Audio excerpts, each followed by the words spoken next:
The drone's rotors hummed steadily above the treetops, slicing through the cool mountain air. Below, an endless sea of emerald forest stretched across the horizon like a living, breathing organism, untouched, wild, and ancient.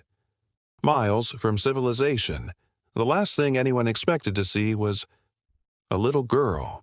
James Harlan, a retired wildlife photographer turned part-time drone enthusiast, narrowed his eyes as the live feed from his controller flickered for a moment, then sharpened. He instinctively froze, unsure if he was imagining things. The screen showed a small figure twirling in a sun-drenched clearing. A child. Not just a child, a young girl, no older than 5, wearing a light pink dress stained with mud and leaves. She laughed as she held up a bunch of berries, arms outstretched like she was offering them to invisible friends. But her friends weren't invisible. They were bears. 12 of them. Massive, adult grizzlies, towering and thick-furred, surrounded her like living statues. Some lounged lazily in the grass. Others paced slowly around the clearing, sniffing the air or playfully nudging each other. One, the largest of them all, sat inches from the girl, blinking slowly like a cat watching its kitten. James blinked rapidly, then adjusted the drone's camera and zoomed in again. No collars, no tags. These weren't trained animals. Wild bears, fully grown, surrounding a human child. And yet there wasn't a hint of fear in her. He almost dropped the controller. "Is this a prank?" he muttered aloud, sweat forming on his brow. "Some sick, staged video?" He hit the record button and began snapping images. The GPS readout confirmed his worst suspicion. This was deep in Black Pine Forest, a notorious wildlife reserve closed to the public for nearly a decade due to aggressive bear incidents. James didn't wait. He packed up and raced down the trail, cell service flickering weakly. Once he hit the access road, he made the emergency call. "Sheriff's office," a woman answered. "There's a child, a little girl. She's in Black Pine, surrounded by a dozen grizzlies," James said breathlessly. Silence, then a sigh. "Sir, Black Pine is closed. You're not supposed to be in that region." "I know that. Listen to me. I'm a retired wildlife photographer. I've worked with bears. This isn't a hallucination. I have video, real time. This girl is... Are you suggesting a 5-year-old child is playing with wild grizzlies?" "I'm telling you she's not in danger, and that's what makes it terrifying." More silence. Then, "We'll make a note. If you have evidence, you can bring it to the station tomorrow." The line went dead. James stared at the phone, then back at his monitor. The feed continued, shaky now as the drone drifted slightly in the breeze. The girl had begun feeding the bears, gently tossing them berries one at a time. They took the offerings with careful mouths, never snapping, never snarling. It was impossible. No, it was unnatural. He made up his mind. Authorities wouldn't believe him. But someone had to get that child. 24 hours earlier. In the small mountain town of Elkridge, panic was spreading. It had started as a cheerful school field trip to Pine Brook Wildlife Center, a fenced-in education zone on the forest's edge. 30 students, 5 chaperones. One moment of chaos during lunch. One missing child. Emma Rose Langley, age 5. The search began immediately, dogs and volunteers flooding the marked trails. But the forest was too vast. By nightfall, hope began to wither. Her parents arrived, hysterical, desperate. Posters were printed, helicopters dispatched. Nothing. The forest gave no answers. Only silence. Back in the present, James hiked through thick brush, clutching his drone feed monitor in one hand and a canister of bear spray in the other. The signal was growing faint. The clearing had to be close. The sun was dipping now, casting golden light through the trees like firelight on cathedral glass. Then he heard it, a soft, high-pitched giggle. He crouched low behind a fallen log, heart pounding. He peeked over. There she was. Emma, her hair tangled with twigs, was gently patting the massive paw of a bear easily 20 times her weight. The animal lay on its side, eyes half closed, grumbling contentedly like a house cat being scratched. The others were spread around the clearing, but not one seemed threatened by his approach. In fact, they hadn't even noticed him. Emma turned her head slightly. She stared directly at James's hiding spot. He ducked behind the log, breath caught in his throat. Had she seen him? He peered again, slower this time. She had returned to feeding one of the younger bears, perhaps a juvenile. She whispered something to it and giggled again. The bear leaned in and nuzzled her shoulder. This isn't right, James thought. This goes against everything I know. From deeper in the trees, another set of eyes watched. Hidden behind thick foliage, barely a whisper in the underbrush, a tall figure adjusted his binoculars. His breath came slow and measured. Camouflage netting covered his back. He didn't blink. He had been following the bears for weeks, tracking their strange patterns, their odd coordination, and their growing proximity to human settlements. But this was new. The child had changed everything. He scribbled something in a notebook. Then he muttered to himself, "Just like the projections. The imprinting. It's real." The man vanished deeper into the woods, soundless, leaving no trace. Back in the clearing, the light was fading. Emma stood and stretched, her tiny arms reaching skyward. The alpha bear rose beside her and gave a low grunt. The others began forming a loose circle around her again. James watched in awe, torn between fear and fascination. He raised his camera again, but suddenly the alpha stiffened, ears twitching. A low growl rumbled from its chest. Emma looked toward the woods. Her smile faded. "He's coming again," she whispered. The drone battery died. The screen went black. James exhaled shakily and ran. The sun filtered through a web of high pine branches as the school group clustered near the edge of a designated rest area inside Pinebrook Wildlife Center. Children ran along the shallow trail, chasing bugs and waving juice boxes, their laughter echoing faintly through the trees. Chaperones shouted reminders, "Stay where we can see you." Don't go beyond the red markers. But 5-year-old Emma Langley had found something more interesting. A butterfly. Blue as the sky, its wings fluttered just out of reach. Entranced, Emma tiptoed from the edge of the group, her fingers outstretched. The butterfly danced further away, past the red markers beyond the signs and into the trees. Emma followed. No one saw her leave. By the time the butterfly disappeared and the forest closed around her like a whispering green maze, Emma's smile had faded. She turned in every direction. Trees, trees, and more trees. No classmates, no teachers, just silence. "Hello," she called out. No answer. The first hour passed in confusion. The next brought panic. Emma wandered in wide circles, calling out for her teacher, for her mommy, for anyone. The sky slowly began to darken. Eventually, exhausted and shaking, she curled beneath the base of a crooked pine tree. She hugged her knees and tried not to cry. The ground was cold. Her pink dress wasn't made for cold forest nights. That's when she heard the noise, low and steady, like the rumble of distant thunder. Crunch, crunch, crunch. Something was approaching.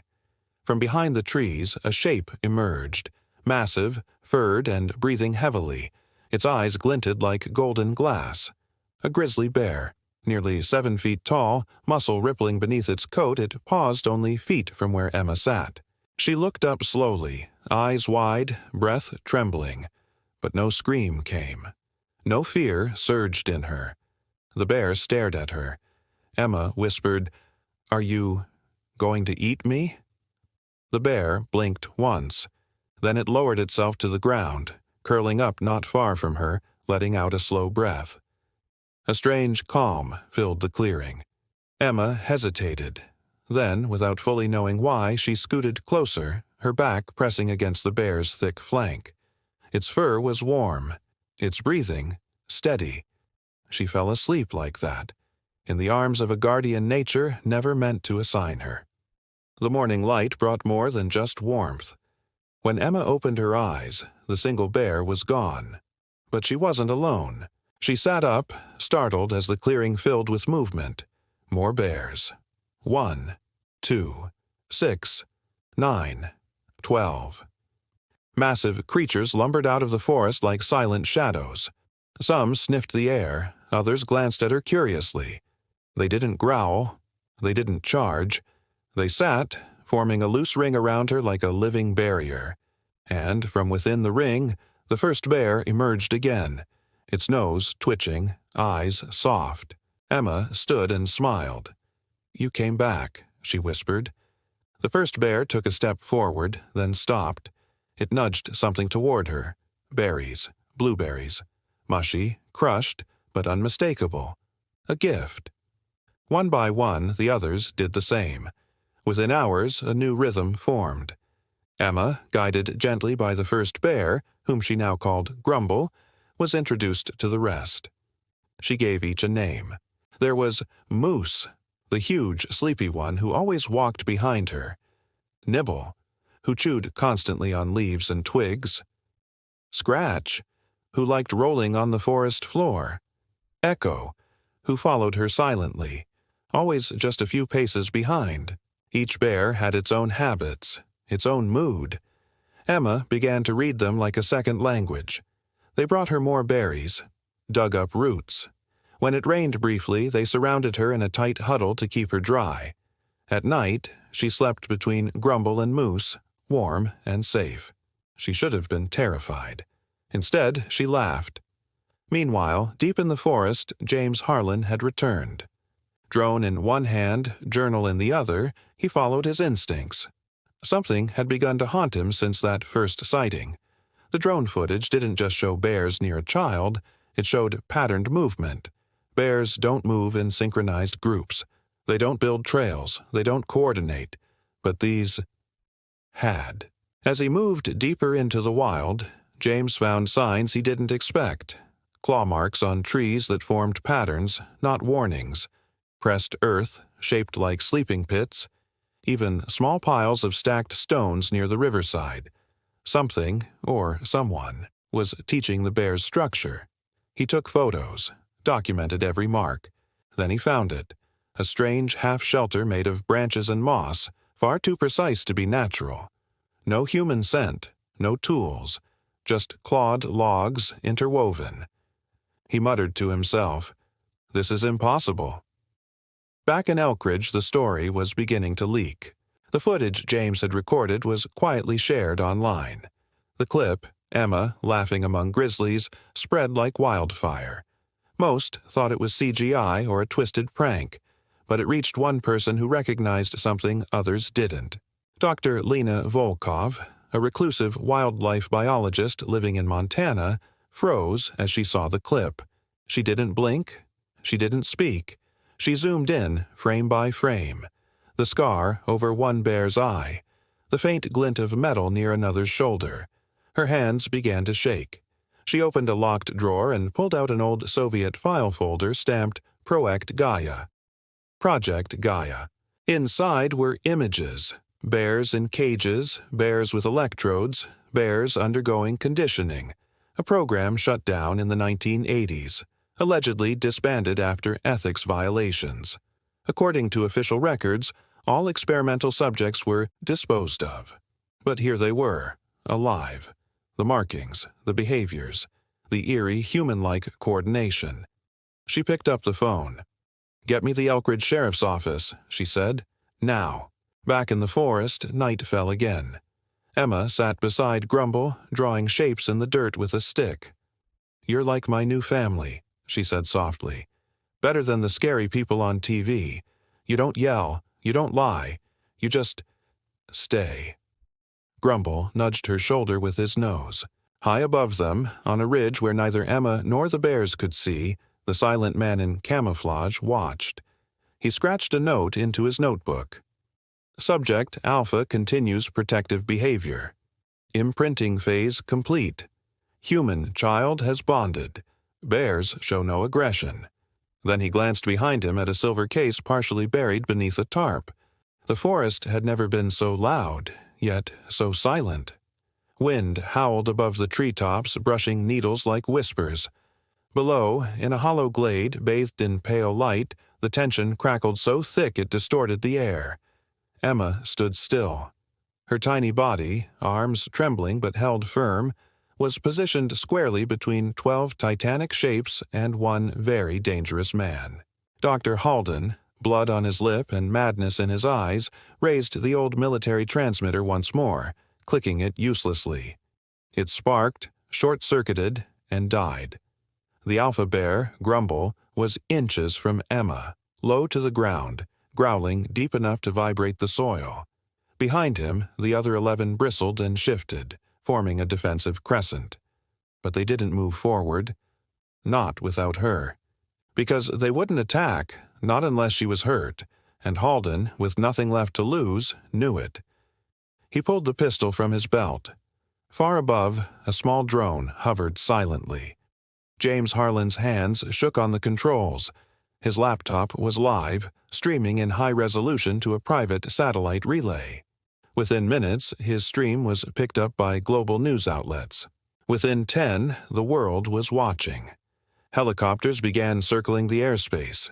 Soldiers in black gear set up perimeter lines outside the forest. Cameras, reporters, panic. At the mouth of the woods, Lena Volkov shoved her way through the security cordon, holding a flash drive above her head like a torch. "I have evidence," she shouted, "of human testing, government cover-up, unauthorized experiments. Project Gaia was real, and this is the result." She passed the drive to a global media rep, then turned toward the forest with fire in her eyes. "No one touches that girl," she said. "She's more human than anyone standing here." Back in the clearing, Halden's voice cracked. "You think you're special?" he hissed at Emma.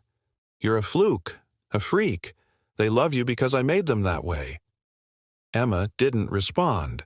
Her fists were clenched. Her lip quivered, but she stood tall.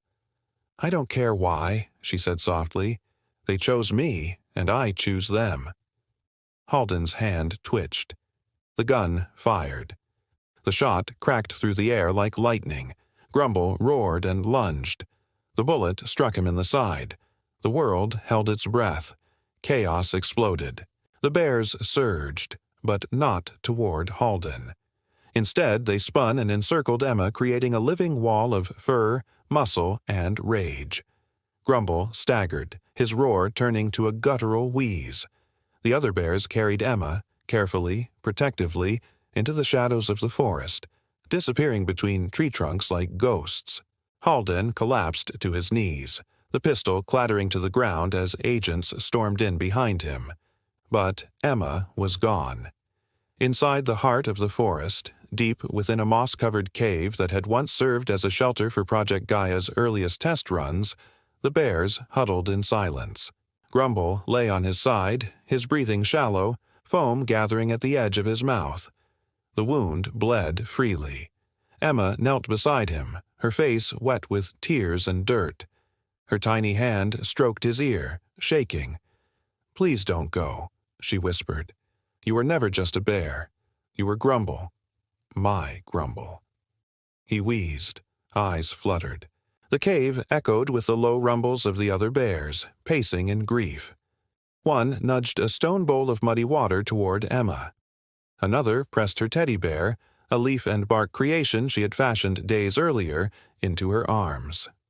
Emma laid the teddy next to Grumble, tucking it beneath his paw. Then she curled against his side and whispered stories until she fell asleep. Outside the cave, the world spiraled. Journalists replayed the drone footage on loop. Experts debated the ethics of animal experimentation. Protesters clashed with government officials. Scientists dissected Project Gaia in public forums. But no one dared enter the woods.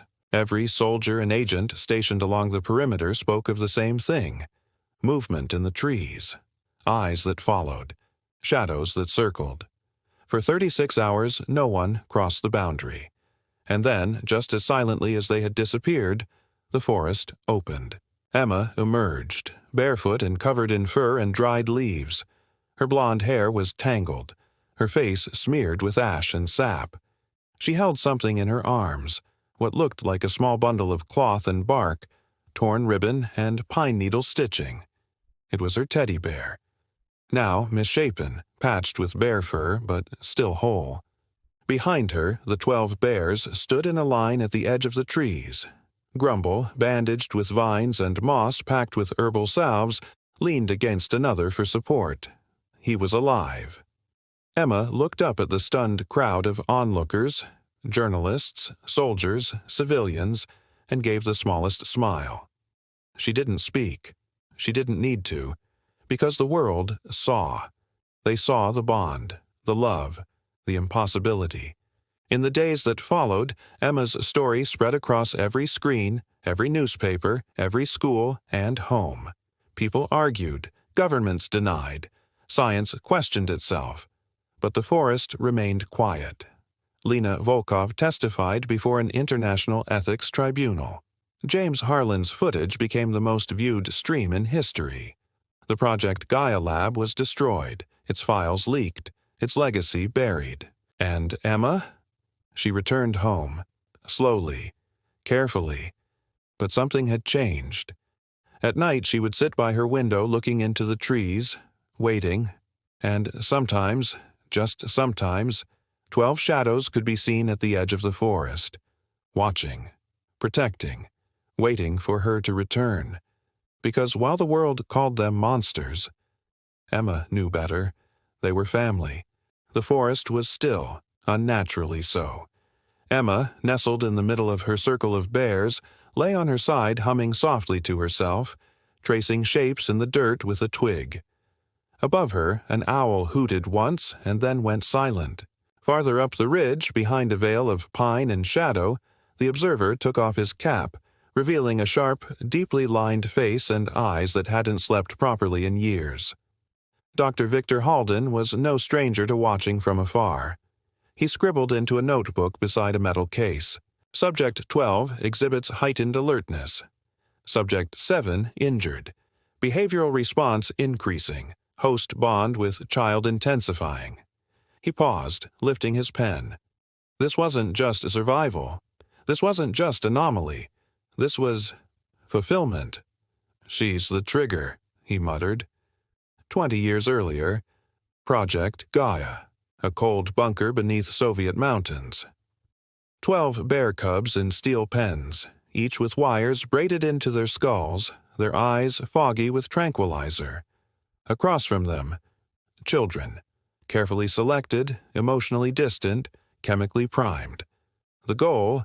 Imprint the predator onto the protector. Every variable was controlled, every risk calculated, every outcome monitored. And yet, every time the bears reached adolescence, something went wrong. The bond either collapsed into animal rage or disappeared entirely. It wasn't until the final months, when Halden, a rising star in genetics at the time, proposed a radical theory, that the experiment took a darker turn. "You're trying to train the bond," he said to the Soviet lead, "but maybe it must be born." He suggested synthetic crossbreeding, human genetic material seeded into the next bear generation to promote recognition on a chemical level. A theory based on dormant instincts and ancestral memory. It was madness. They rejected him. So he stole samples, conducted private trials, quietly altered the DNA of the matriarch female, subject Alpha. She gave birth in the wild after the project collapsed. Unbeknownst to the world, 12 bears survived. And now, somehow, impossibly, they had found the girl whose body responded to the very code he had theorized. Back in the present, Lena Volkov stared at the ancient Gaia files displayed across rusted terminals in the hidden forest lab. She'd followed the signal, tracking old Soviet tags still pinging on obscure wildlife satellites. She and James Harlan, the drone operator, had found the overgrown hatch beneath a collapsed hill. The lab was a tomb. Dusty, mold-warped paper folders scattered across floors and old computers running on military backup batteries. But one file wasn't old. It was new, digitally updated. Emma Langley. Age, 5. Blood type, O. Genetic markers, match. Below her name, a line of red text read, Subject shows full compatibility. Recommended for trigger test protocol. James felt the blood drain from his face. They knew. They've been watching her. Lena clicked open another folder. Project Halden, footage, notes, and one photo. A younger Halden beside a sedated bear cub, the same scarred eye as Grumble. He's the one tracking her, Lena whispered, and he's not here to protect her. He's here to finish the experiment. In the forest, Halden opened the silver case. Inside, pheromone vials, an old neural stim transmitter, and a pistol. He hadn't wanted it to go this way, but if the girl was the trigger, and if the bears chose her over him, then control had to be reasserted. That evening, Emma was playing with Nibble, giggling as the bear nudged a branch toward her, when the air shifted. The birds went silent. Moose turned his massive head toward the east, nostrils flaring. Grumble rose slowly, a deep growl rattling from his throat. Emma felt it too, like the forest itself had stopped breathing. Then came the sound. A low whimper from behind a fern-covered log. Emma raced over and gasped. Scratch, wounded, blood on his side, a tranquilizer dart lodged in his fur. His breathing was shallow, his paw twitching weakly. Emma dropped to her knees, hugging his giant head. "Who did this?" she cried. "Who hurt him?" Grumble sniffed the dart, eyes narrowing. Emma clenched her fists, her voice shaking with anger. "You're not animals. You're family. You protect. You don't deserve this." And something changed, as if the air itself recognized her voice, her fury, her pain. The bears lifted their heads in unison. 12 pairs of golden eyes gleamed in the dark. They turned, and they moved. Halden hadn't gone far. He crouched behind a tree, readying the transmitter. The old Soviet device was designed to trigger synthetic responses, obedience, docility, aggression, in the bear's engineered neural pathways. But as he flipped the switch, the forest lit up. 12 shadows emerged from the trees, silent as phantoms. He didn't even have time to raise his weapon before Grumble's roar exploded through the clearing like thunder. The first bear hit him like a battering ram, knocking the device from his hand. The others circled, not attacking, waiting. And then Emma stepped forward, her cheeks stained with tears, hands balled into fists. She stood in front of the man who had hurt her family, no fear in her face. "You don't get to decide what they are," she said. "They already did." Halden looked at her, eyes wild. "You don't understand. You're not safe. These animals aren't meant to love." Emma shook her head. "They already do."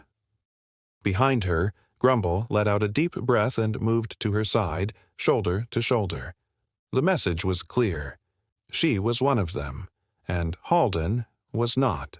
Back at the lab, Lena and James stared at the monitors. One screen showed Halden's vitals flatlining. The transmitter's signal was offline. James turned to Lena. "What now?" Lena looked out the hatch door into the quiet woods beyond. "Now," she said, "we help the world understand what it just lost the right to control.